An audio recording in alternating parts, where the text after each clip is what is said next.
চিঠি।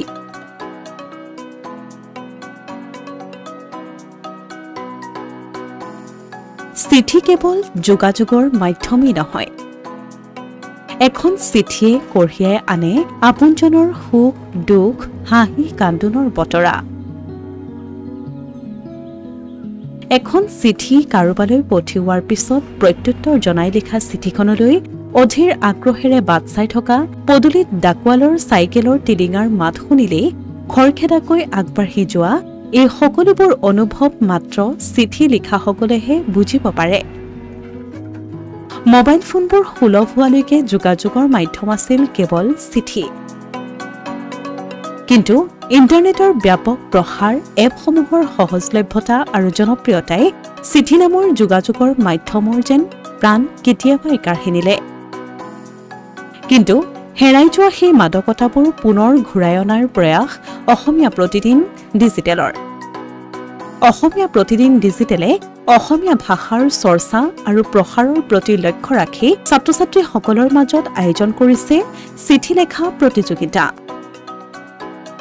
চিঠিবোৰ হাতৰ আখৰেৰে অসমীয়া ভাষাত স্পষ্টকৈ লিখি অসমীয়া প্ৰতিদিন ডিজিটেলৰ হোৱাটছএপ নম্বৰলৈ প্ৰেৰণ কৰিব লাগিব।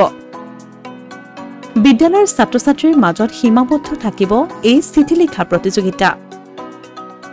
চিঠিখন সৰ্বাধিক 150 শব্দৰ ভিতৰত সীমাবদ্ধ হ'ব লাগিব। আইতাক, ককাক, দেউতাক, কাকতৰ সম্পাদক বা নিজৰ ধৰণে কোনো ব্যক্তিলৈ সম্বোধন কৰি বিশেষ বিষয়বস্তুক লৈ লিখা হ'ব লাগিব চিঠিখন। নিৰ্বাচিত চিঠিসমূহ অসমীয়া প্ৰতিদিন ডিজিটেলত প্ৰকাশ কৰা হ'ব। প্ৰতিমাহে শ্ৰেষ্ঠ চিঠি লেখোঁতাগৰাকীক পুৰস্কৃত কৰা হ'ব। প্ৰণামো মাতৃভাষা অনুষ্ঠানকে ধৰি ৰাজ্যৰ সকলো শিক্ষানুষ্ঠানৰ লগতে শিক্ষক অভিভাৱকৰ সহযোগিতা আন্তৰিকতাৰে কামনা কৰিছে অসমীয়া প্ৰতিদিন ডিজিটেলে।